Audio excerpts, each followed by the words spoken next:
नमस्कार बच्चों। आज हम समकालीन विश्व राजनीति का चैप्टर नंबर 2 समकालीन सत्ता के केंद्र पर कुछ एमसीक्यूज प्रश्न हैं, उनको सॉल्व करते हैं। पहला प्रश्न है, यूरोपीय संघ के किस अंग को सदस्य देशों की जनसंख्या के अनुपात में प्रतिनिधित्व दिया गया है? Which organ of the European Union provides representation to member states according to their populations? Option A है यूरोपीय परिषद, ऑप्शन बी यूरोपीय संसद, ऑप्शन सी यूरोपीय न्यायालय, ऑप्शन डी यूरोपीय आयोग। इसका राइट आंसर है यूरोपीय संसद में जो सदस्य चुने जाते हैं, यूरोपीय यूनियन के सदस्य देश है उनकी जनसंख्या के अनुपात में चुने जाते हैं, ना कि क्षेत्रफल के अनुपात में। तो राइट आंसर होगा यूरोपीय संसद। क्वेश्चन नंबर 2 है, maastricht संधि 1992 के अंतर्गत ईयू को किस प्रकार की शक्ति प्राप्त हुई है? केवल आर्थिक शक्ति, केवल आर्थिक, राजनीतिक और सुरक्षा नीति में सामूहिक पहचान, ऑप्शन सी केवल रक्षा सहयोग, ऑप्शन डी केवल सांस्कृतिक सहयोग। तो इसका राइट आंसर है बी, आर्थिक, राजनीतिक और सुरक्षा नीति में सामूहिक पहचान। कहने का मतलब maastricht संधि 1992 के अंतर्गत ईयू को तीनों प्रकार की शक्तियां दी गई है, आर्थिक, राजनीतिक और सुरक्षा नीति में, वो भी सामूहिक पहचान के साथ। तो राइट ऑप्शन होगा ऑप्शन बी। तीसरा क्वेश्चन है, लिस्बन संधि 2009 का महत्व क्या था? यूरो मुद्रा की शुरुआत, option A, option B ASEAN के साथ समझौता, ऑप्शन सी ईयू को कानूनी एकीकृत संस्था बनाना, ऑप्शन डी जापान के साथ सैन्य समझौता। तो इसका ऑप्शन राइट ऑप्शन है आंसर सी, ईयू को कानूनी एकीकृत संस्था बनाया गया या कानूनी पहचान मिली लिस्बन संधि 2009 के तहत। क्वेश्चन नंबर 4 है, चीन की स्टेट कैपिटलिज्म नीति किस व्यवस्था को दर्शाती है? China's state capitalism reflects which kind of system? Option A पूर्ण पूंजीवाद, प्योर कैपिटलिज्म, ऑप्शन बी समाजवादी योजना आधारित, प्लान्ड सोशलिस्ट, ऑप्शन सी बाजार आधारित समाजवाद, मार्केट सोशलिज्म, और ऑप्शन डी निजी क्षेत्र निष्क्रिय वाली मिश्रित अर्थव्यवस्था, इनएक्टिव प्राइवेट सेक्टर इकोनॉमी। तो इसका आंसर होगा सी, बाजार आधारित समाजवाद। नेक्स्ट क्वेश्चन नंबर 5, आसियान की गैर हस्तक्षेप नीति का प्रभाव क्या रहा? आसियान ने एक नीति अपनाई है जिसे हम नॉन इंटरफेयर पॉलिसी बोलते हैं। इसका इम्पैक्ट क्या रहा?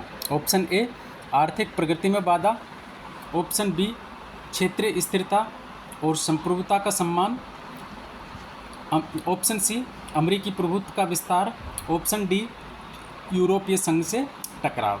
तो आसियान की नॉन इंटरफेरेंस पॉलिसी आपसी देशों के लिए थी और वो क्षेत्रीय एकता और संप्रभुता का सम्मान करते हैं।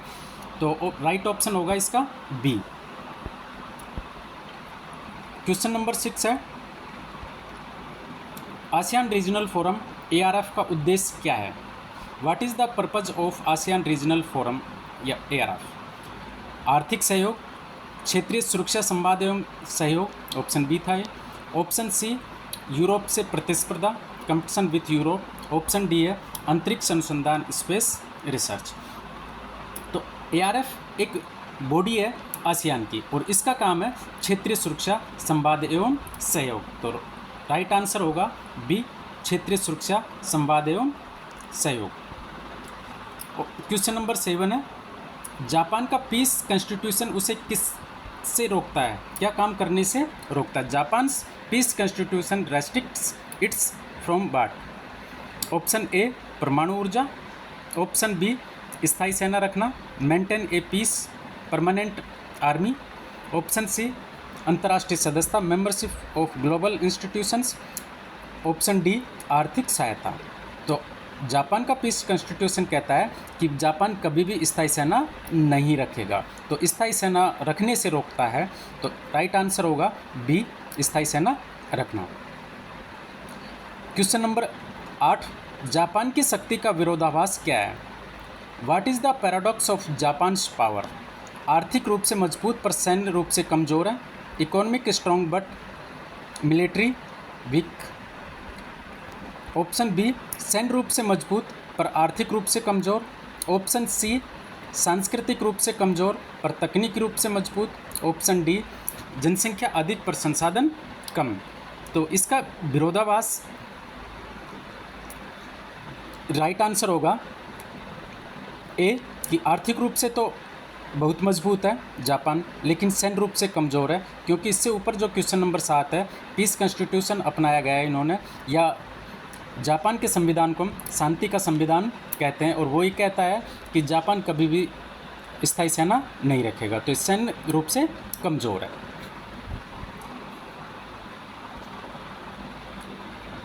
अगला क्वेश्चन है समकालीन सत्ता केंद्रों का उभार किस प्रवृत्ति को दर्शाता है। जो चैप्टर का ही नाम है कि कॉन्टेम्प्रेरी सेंटर ऑफ पावर, ये किस मीनिंग को बताता है कि विश्व वर्तमान में कैसा है। The rise of contemporary centre of power indicates which trend. एक ध्रुवीयता यूनिपोलरिटी, बी बहुध्रुवीयता, सी औपनिवेशिक पुनरुत्थान कॉलोनियल रिवाइवल, डी केवल एशियाई प्रभुत्व। तो ये चैप्टर का ही जो उद्देश्य है वो ये है कि वर्तमान में विश्व बहुध्रुवीयता को दिखाता है, मल्टी पोलरिटी। आंसर होगा इसका बी। नेक्स्ट क्वेश्चन है ईयू की सामूहिक विदेश नीति की सबसे बड़ी कमजोरी क्या है।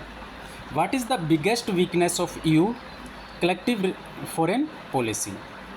ऑप्शन ए आर्थिक असमानता इकोनॉमिक डिस्पैरिटी। ऑप्शन बी सैन्य शक्ति का अभाव lack of unified military power, C जनसंख्या का आकार, डी सांस्कृतिक विविधता।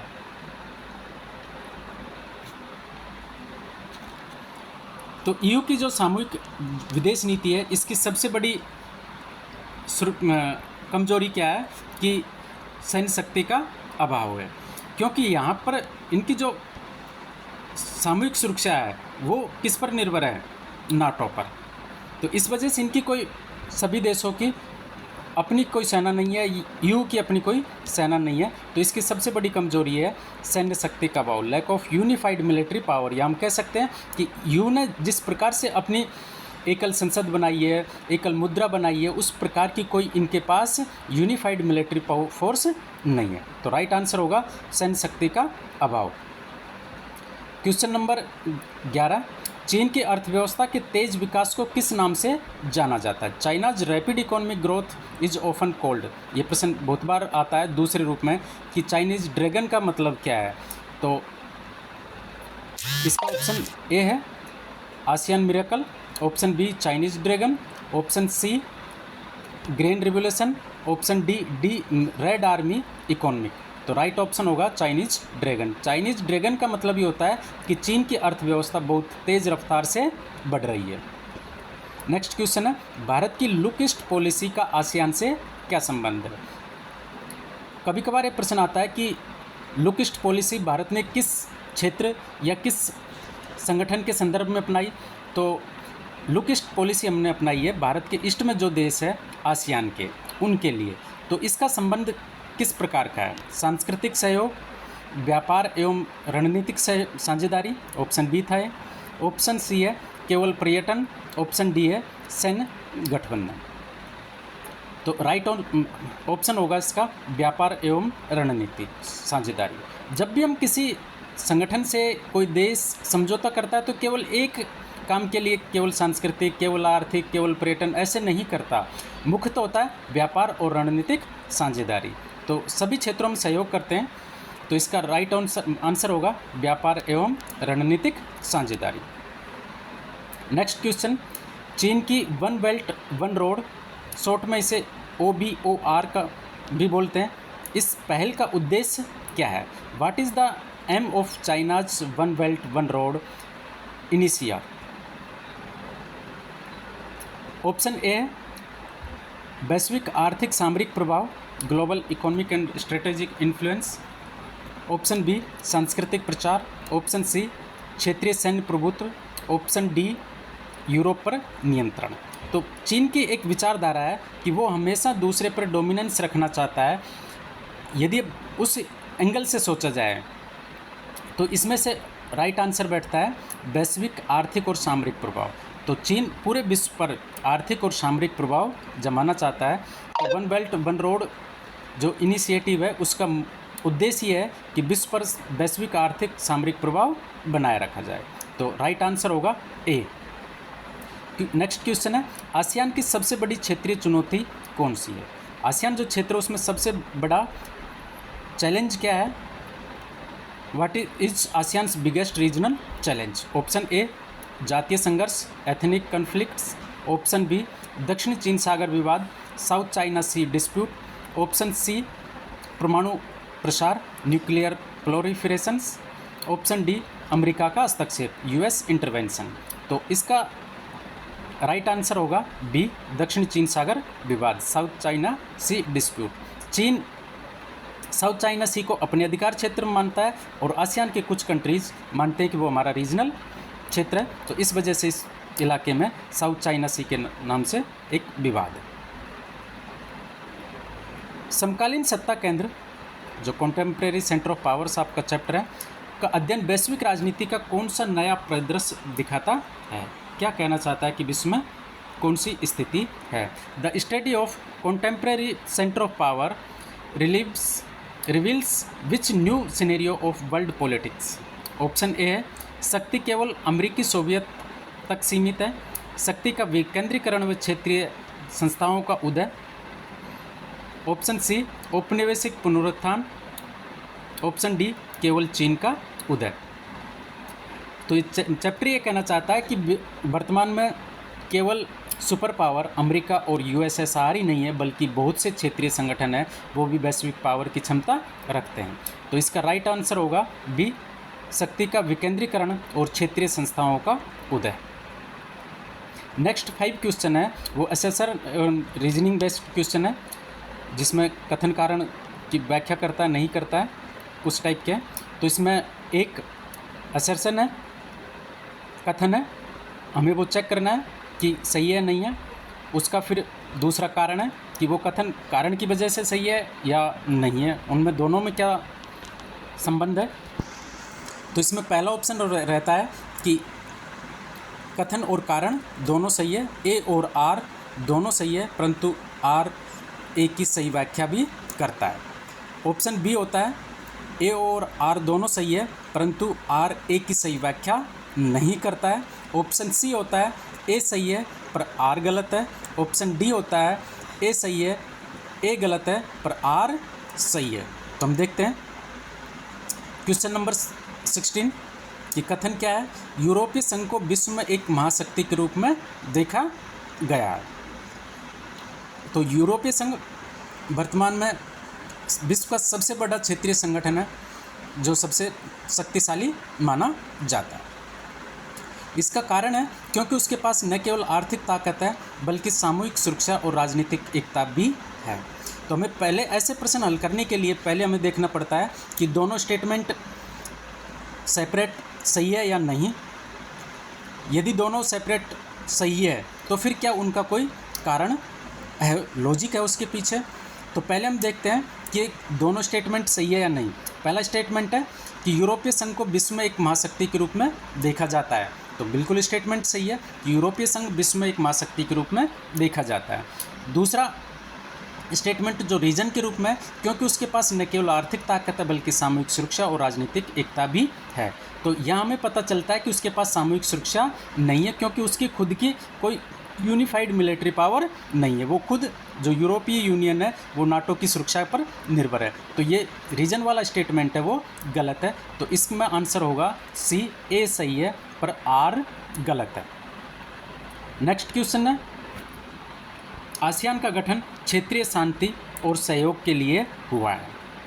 तो कथन पहला, कथन अब दूसरा रीजन के रूप में, क्योंकि शीत युद्ध के दौरान एशिया में महाशक्तियों का प्रभुत्व बढ़ा था। अब हम पहले चेक करते हैं कि कथन और कारण दोनों सही है, उसके बाद आगे चेक करेंगे। तो पहला कथन है कि आसियान का गठन क्षेत्रीय शांति और सहयोग के लिए हुआ है। तो प्रत्येक जो क्षेत्रीय संगठन होता है उसका मुख्य उद्देश्य होता है कि उनके क्षेत्र में शांति बनी रहे और आपस में सहयोग करें। तो पहला कथन सही है। दूसरा कथन जो रीजन के रूप में, क्योंकि शीत युद्ध के दौरान एशिया में महाशक्तियों का प्रभुत्व बढ़ा। तो ये बिल्कुल सही है कि एशिया में जब शीत युद्ध चल रहा था उस समय महाशक्तियों का प्रभाव बढ़ रहा था, और इसी वजह से इन्होंने इस इलाके के जो देश है इंडोनेशिया, मलेशिया, कंबोडिया, इन्होंने मिलकर आसियान की स्थापना की। तो कथन और कारण दोनों सही है और व्याख्या भी सही करता है। तो इसका राइट आंसर होगा ए और आर दोनों सही है और आर ए की सही व्याख्या करता है। नेक्स्ट क्वेश्चन 18, चीन की ओपन डोर पॉलिसी ने उसकी आर्थिक वृद्धि को तेज किया है, क्योंकि इस नीति ने कारण है क्योंकि इस नीति ने विदेश निवेश और व्यापार को प्रोत्साहित किया है। तो पहले हम दोनों कथन और कारण को सेपरेट चेक करते हैं कि वो सही है या नहीं है। तो चीन ने ओपन डोर पॉलिसी अपनाई है और इसकी वजह से उसकी आर्थिक वृद्धि तेज हुई है। तो बिल्कुल सही है कारण के रूप में, क्योंकि इस नीति ने विदेश निवेश और व्यापार को प्रोत्साहित किया, तो कारण भी सही है। और ये नीति अपनाने की वजह से उसकी आर्थिक वृद्धि तेज हुई है। तो आंसर होगा इसका ए और आर दोनों सही है और आर ए की सही व्याख्या करता है, ए है। क्वेश्चन नंबर 19 है, जापान आर्थिक रूप से मजबूत देश है लेकिन सैन्य दृष्टि से कमज़ोर है। कारण के रूप में कथन है, क्योंकि जापान ने द्वितीय विश्व युद्ध के बाद स्थायी सेना न रखने का निर्णय लिया था। तो स्टेटमेंट दोनों पर्सनली सही है। जापान आर्थिक रूप से मजबूत देश है लेकिन सैन्य दृष्टि से कमज़ोर है, क्योंकि जापान ने द्वितीय विश्व युद्ध के बाद स्थायी सेना न रखने का निर्णय लिया था या पीस कॉन्स्टिट्यूशन अपनाया था। तो व्याख्या भी करता है। तो आंसर होगा इसका ए और आर दोनों सही है और आर ए की सही व्याख्या करता है। लास्ट क्वेश्चन है, ब्रिक्स का उदय अमेरिका की एक ध्रुवीय सत्ता को चुनौती देता है। रीजन के रूप में, क्योंकि ब्रिक्स देश केवल सांस्कृतिक सहयोग पर केंद्रित है। तो पहले हम दोनों स्टेटमेंट चेक करते हैं। ब्रिक्स का उदय अमेरिका की एक ध्रुवीय सत्ता को चुनौती देता है, ये बिल्कुल सही है। चाहे ब्रिक्स हो, आसियान हो या यूरोपीय यूनियन हो, कोई भी जो क्षेत्रीय संगठन होगा वो अमेरिका की जो एक ध्रुवीय सत्ता है उसको चुनौती देगा। दूसरा स्टेटमेंट है, क्योंकि ब्रिक्स देश केवल सांस्कृतिक सहयोग पर केंद्रित है। ये स्टेटमेंट गलत है, क्योंकि ब्रिक्स देश केवल सांस्कृतिक सहयोग नहीं बल्कि आर्थिक रणनीतिक सहयोग भी करते हैं। तो दूसरा स्टेटमेंट गलत है। तो इसका आंसर होगा सी, ए सही है परंतु आर गलत है। तो ये पूरे 20 क्वेश्चन है, इनको आप पढ़े अच्छे से, समझें और अपना आंसर चेक करें। धन्यवाद।